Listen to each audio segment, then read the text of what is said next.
Allora, è un piacere essere qui con Sergio Bolzonello, nostro ex sindaco di Pordenone, vicepresidente della regione Friuli Venezia Giulia. E per noi è un'occasione importante perché rivolgiamo anche a lui una domanda, diciamo, chiediamo una dichiarazione sulla questione circhi con animali, che è una questione, lo ripeto, lo ripeterò sempre, non mi stancherò mai di dirlo, aperta in città, in regione, ma soprattutto anche a livello nazionale. Premesso che è una posizione del tutto personale, ovviamente non posso impegnare in alcun modo né la giunta regionale né la maggioranza che guida in questo momento la regione Friuli Venezia Giulia, ma io sono per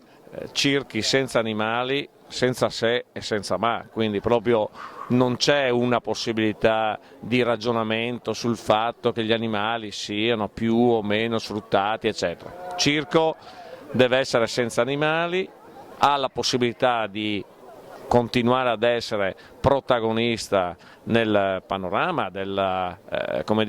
dell'arte circense anche senza gli animali, e su questo,